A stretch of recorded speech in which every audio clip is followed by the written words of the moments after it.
Phone tapping కేసులో BRS working president కేటీఆర్ను SIT విచారించింది. దాదాపు 7 గంటల పాటు ప్రశ్నించిన అధికారులు ఆయన వాంగ్మూలం రికార్డ్ చేశారు. విచారణ సమయంలో అధికారులకు సహకరించిన కేటీఆర్ మళ్లీ ఎప్పుడు పిలిచినా తాను సిద్ధమని సిట్కు స్పష్టం చేశారు.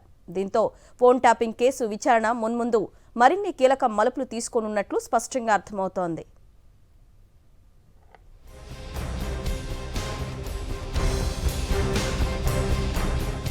ఫోన్ ట్యాపింగ్ కేసులో మాజీ మంత్రి బీఆర్ఎస్ వర్కింగ్ ప్రెసిడెంట్ కేటీఆర్ ను సిట్ విచారించింది.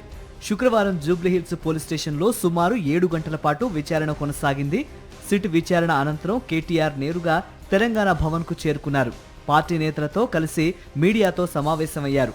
సిట్ అధికారులు ఒక టీవీ సీరియల్ తరహాలో సాగదీత ధోరణిలో తనని ప్రశ్నించారని కేటీఆర్ వివరించారు.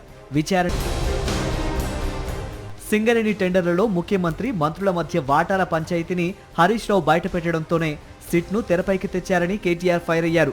ఏదో ఒక కథను సృష్టించి ప్రజలను భ్రమింపజేసే ప్రయత్నాల్లో ఉన్నారని మండిపడ్డారు. ఎవరినో పక్కన పెట్టి తనను విచారణ చేశారని వస్తున్న వార్తల్లో నిజం లేదన్నారు కేటీఆర్.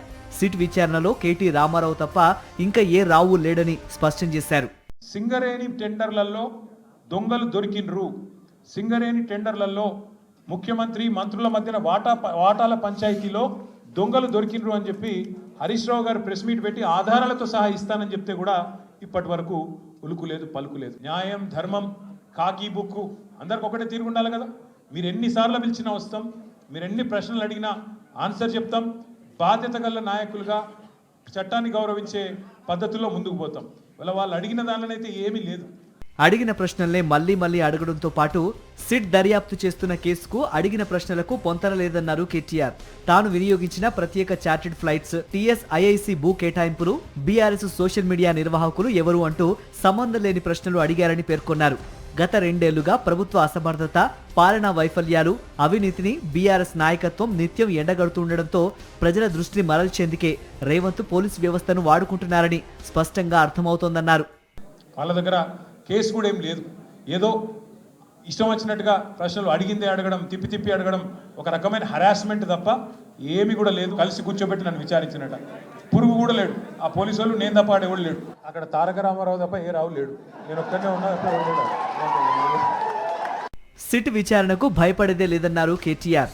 విచారణలో ప్రస్తుతం మంత్రులతో పాటు తమ ఫోన్లు కూడా ట్యాప్ అవుతున్నాయనే అంశం బయటపడిందన్నారు. సిట్ అధికారులు ఎన్నిసార్లు పిలిచినా వెళ్లేందుకు సిద్ధంగా ఉన్నారని స్పష్టం చేశారు. అయితే మరోవైపు ఫోన్ ట్యాపింగ్ కేసులో కేటీఆర్ విచారణపై సిట్ దర్యాప్తునకు నేతృత్వం వహిస్తున్న సజ్జనార్ స్పందించారు. కేసులోని సాక్షులను సంప్రదించవద్దని, వారిని ప్రభావితం చేయవద్దని కేటీఆర్ కు సూచించారు. అవసరమైతే విచారణకు హాజరు కావాల్సి ఉంటుందని తెలియజేశారు. కాంగ్రెస్ కుంభకోణం బయటపెట్టినందుకే సిట్ పేరుతో డ్రామాలు ఆడుతున్నారని మండిపడ్డారు మాజీ మంత్రి హరీష్ రావు. ధైర్యం ఉంటే సిట్ విచారణ వీడియో బయటపెట్టాలని డిమాండ్ చేశారు. సింగరేణిలో బొగ్గుతో పాటు సోలార్ స్కామ్ జరిగిందని ఆరోపించారు.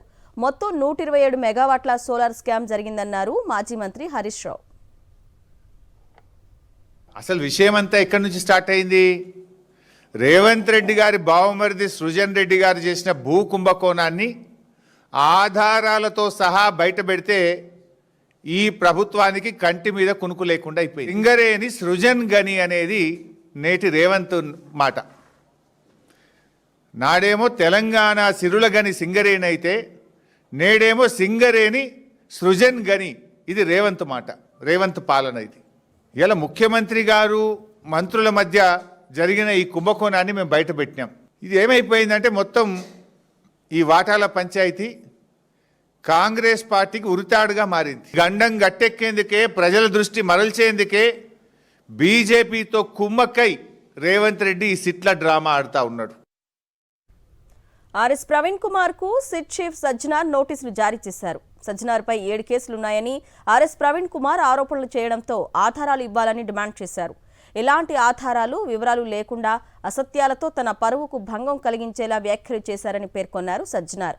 తనపై ఉన్నాయని చెప్పిన 7 క్రిమినల్ కేసులకు సంబంధించిన ఎఫ్ఐఆర్లు ప్రవీణ్ కుమార్ 2 రోజుల్లోగా చూపాలని, లేదంటే క్రిమినల్ చర్యలను ఎదుర్కోవాల్సి ఉంటుందని తేల్చి చెప్పారు.